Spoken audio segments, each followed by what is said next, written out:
Olá, o meu nome é Helder Cruz, sejam bem-vindos ao primeiro episódio do nosso podcast Finanças em Dia. Money, money.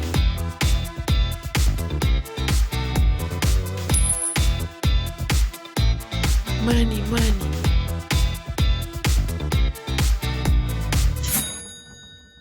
Neste podcast, vamos falar como aprender a poupar, gerir e investir de uma forma simples e descomplicada.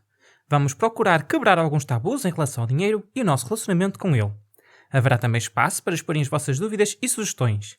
E enviem através do nosso site financasemdia.pt, através da nossa página de Facebook ou através do nosso Instagram financas__endia. As vossas dúvidas e sugestões são muito importantes. Queremos trazer e debater assuntos e temas que achem pertinentes. Então, neste primeiro episódio, vamos falar dos 3 pilares do investimento. Ora, pois bem, antes de avançarmos para a explicação dos 3 pilares do investimento, primeiro, é necessário ter recursos financeiros e conseguir ter uma taxa de poupança positiva. Uma taxa de poupança positiva nada mais é do que normalmente dizemos gastar menos do que ganhamos. Gastando menos do que ganhamos, acumulamos recursos. E estes recursos jamais devem ser colocados, como se costuma dizer, debaixo do colchão, porque a inflação é o maior vilão do investidor e vai corroer o poder de compra de qualquer valor parado, seja ele debaixo do colchão, na conta de depósito à ordem no banco ou noutro instrumento financeiro que não bata a inflação. Iremos aprofundar melhor o tema da inflação num outro episódio mais à frente, mas para já, e de forma simplificada, o nosso objetivo primordial será sempre, pelo menos, bater a inflação. Então, o primeiro pilar é o fundo de emergência. O fundo de emergência, tal como o nome indica, é um fundo ou valor que temos de lado para situações em que precisamos de liquidez imediata. Este fundo será uma almofada de proteção caso aconteça algum imprevisto, como a perda de emprego ou outras situações em que seja necessário acionar o nosso botão de alarme. Em tempos de crise, neste momento estamos a atravessar a pandemia Covid-19, muitas famílias viram o seu rendimento cair e até mesmo acabaram por perder o seu emprego e fonte de rendimento à conta desta.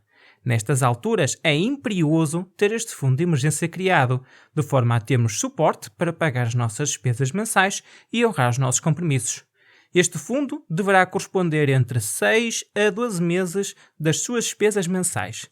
Idealmente, e ainda mais vista a situação em que vivemos, é recomendado que considere pelo menos 12 meses das suas despesas mensais como base. Ora, vamos a cálculos.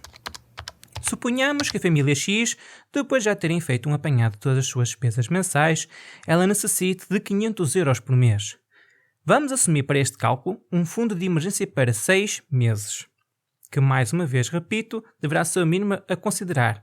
Então, teremos de multiplicar 500 euros por 6 meses.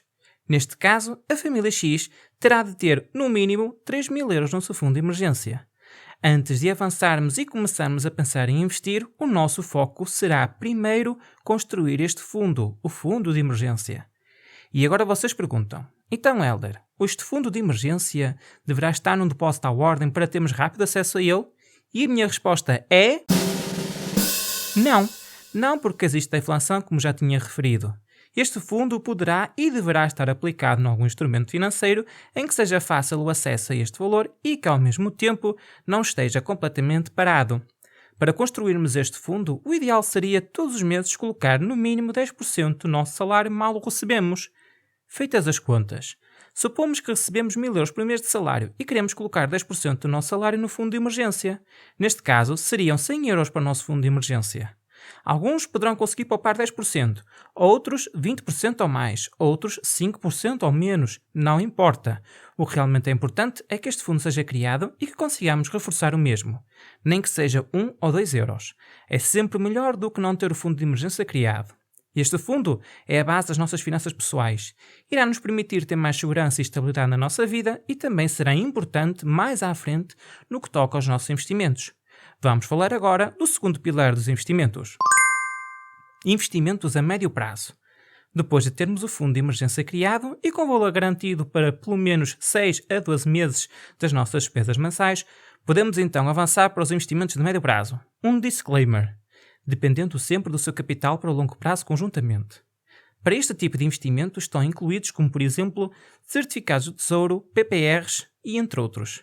Iremos falar cada um destes instrumentos mais à frente. Muita atenção! Antes de tudo, e antes de começarmos a entrar no mundo do investimento, primeiro devemos conhecer o nosso perfil de investidor, conhecer o seu grau de tolerância ao risco. Existem 3 tipos de perfil de investidor: o investidor conservador, equilibrado e arrojado. Conhecer o nosso perfil de investidor irá ajudar a definirmos os instrumentos de investimento mais adequados para nós. Neste tipo de investimento, estamos a considerar entre 20% a 40% do nosso património, obtendo retornos médios. Porém, dentro de um horizonte de tempo em que temos menores incertezas quanto ao rumo da economia, dos juros, da política, etc., podemos aproveitar taxas de juros pré-fixadas, entre 3 a 5 anos, caso a inflação e os juros estejam controlados. A alocação em termos percentuais dependerá sempre do seu horizonte de investimento, objetivos, perfil de risco e outros. E agora, o terceiro e último pilar: investimento a longo prazo. Quando começamos a investir a longo prazo, temos que ter em mente que precisamos de proteger o nosso dinheiro e investimentos do principal vilão, que é a inflação. Uma inflação alta pode facilmente corroer todo o nosso rendimento, diminuir o nosso capital, a menos que este esteja investido em aplicações que batam pelo menos a inflação. Quando as nossas aplicações rendem 1% e acharmos que está ótimo, repensemos. Pois se a inflação for maior que 1%, estaremos, na verdade, a perder dinheiro e poder de compra. Os nossos ganhos são a diferença entre o nosso rendimento menos a inflação num dado período de tempo. Para o longo prazo, devemos focar em aplicações com maior risco, que por sua vez têm um maior retorno. Exemplo de investimentos a longo prazo: ações, ETFs, fundos de investimento, entre outros. Iremos abordar cada um destes instrumentos mais à frente e vamos entender em que cada um consiste, as suas diferenças, vantagens e desvantagens. Pois bem, meus amigos, por hoje ficamos por aqui. Coloquem por favor as vossas dúvidas e sugestões, que são super importantes para nós, e ficamos muito felizes com isso. Para o fazerem, podem fazê-lo pelo nosso site financasemdia.pt, pela nossa página do Facebook ou pelo nosso Instagram financas__em dia. Aguardo por vocês no próximo episódio do nosso podcast Finanças em Dia. Money, money.